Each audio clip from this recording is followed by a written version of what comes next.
The volleyball team has not only not lost a game in the past few weeks, they haven't lost a set. I bump it over to Phil Papour, who tells us if they could keep it going and keep the hot sets going. Thanks, Kyle. In the past week, Point Park women's volleyball fans witnessed something that hasn't happened in 3 weeks, a Pioneer loss. However, before that loss, the Pioneers were able to extend their winning streak to 11 games. The Pioneers swept Fairmont State at home last Tuesday, September 16th. The Pioneers then faced off against conference rival IU Kokomo in the Student Center Gymnasium Friday, September 19th.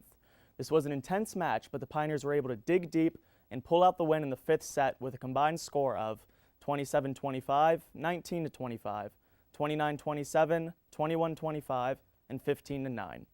Though this victory extended the winning streak, it saw the end of the Pioneers' incredible straight sets won streak. With the second set loss to IU Kokomo, the streak ended at 28 straight sets.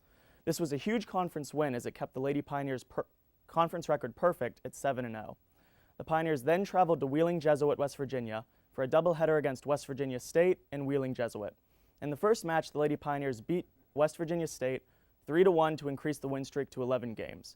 But that is where the streak would end. When the Pioneers walked back out on the court for the second match, they were met by a nationally ranked powerhouse. Wheeling Jesuit is ranked 9th in NCAA Division II. The Pioneers were swept 3-0 in the match with a combined score of 7-25, 16-25, and 14-25. After the match, head coach Mike Bruno said, quote, "That's the best team I've seen us play in years," end quote. Though this was a tough loss, the Lady Pioneers will have to continue to focus on what's most important, playing good volleyball and winning the conference. Their overall record is 13-7. However, as of today, Point Park remains first in the KIAC with the aforementioned conference record of 7-0. The Pioneers are currently 2.5 games ahead of Rio Grande, who are second in the conference with a conference record of 3-1. Looking ahead, the Pioneers face off against 3-8 West Liberty at home Wednesday, September 24th at 7 p.m. Then on Saturday, September 27th in the Student Center Gymnasium, there will be the Jeff Z-TAC Memorial Alumni Match at 10 a.m. It is disappointing for all Point Park sports fans to see the winning streak come to an end, but the end of one streak surely marks the start of another as Point Park looks to get rolling again against West Liberty. What can you expect for the road ahead for this volleyball team? Well, starting this week, like I said, West Liberty is only 3-8, so I think it'll be a good match for them to bounce back from the loss against Wheeling Jesuit. So I think that's huge, and then they have about a half a week before they play Eastern Indiana, who also isn't. I think their record is 6-7. So I think they can get a winning streak rolling again after the loss to Wheeling Jesuit. Now, do you see any teams in the KIAC being able to touch this Pioneers team? Because they are 7-0 so far. Yeah, Rio Grande's 3-1 in the conference, but I think Rio Grande's really the only team that has a shot to try and catch the Pioneers. But starting 7-0 is such a huge cushion for this team that I really don't see any team getting close. I think that they'll be able to win most of their conference matchups, and they should be able to finish first in the conference for sure. Now, one more quick point. Who's been a big player for this Pioneers team so far?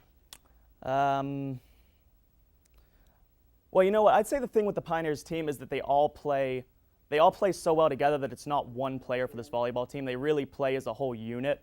So when one player isn't doing it, they can back each other up. So I really can't say that one player. They just play so well as a team that you can't really look to one player to do it for the whole team. Thanks, Phil. Home has not been so sweet to the Pioneers this season for the women's soccer team. I pass it over to Blaine King to see if they could finally find a way to win at home, friendly confines. Well, Kyle, the Point Park women's soccer team was able to get a W last week after they were able to defeat West Virginia Tech on the road by a score of 3-0. They were hoping to use that win as a confidence booster as they played 2 home games last week as well. The first game was on Thursday, September 18th against Division II school Walsh University. Walsh topped out to an early 1-0 lead over Point Park in the first half, and they never looked back as they were able to score 2 more goals in the second half en route to a 3-0 win against the Pioneers.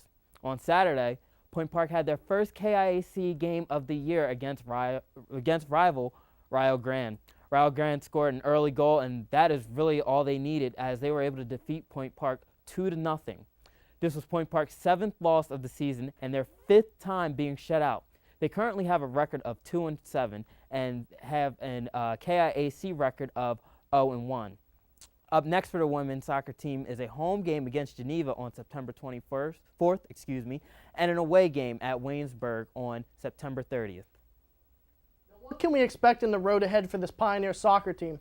Well, Kyle, I honestly, on the road, honestly, is where Point Park, the women, has been on fire. Basically, that's where all their wins came from. But and that's where most of their next games are up at. So I say on the road, we should see some more progress from the team. Now, what do you think the big problem is for this Pioneers team? Why can't they score any goals, Blaine? You know what? That's a big question of mine, Kyle. I'm trying to figure out why isn't this team scoring? It's ridiculous. 5 times being shut out this season, and there's really no answers.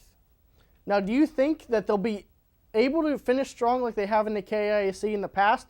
Because they're a team that's finished first or second every year since they've been there. Do you think they'll be able to do that, or do you think this is going to be a landslide kind of year?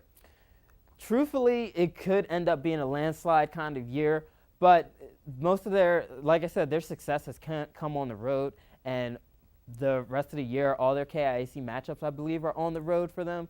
So maybe they'll use that as progress and as motivation to get back into the conference lead. Thanks, Blaine. After the break, last week the Steelers were demolished by the Ravens. Trevor Sheets will join us to see if they could get back on the right track. The NFL has been in hot water lately. It's only getting worse this past week.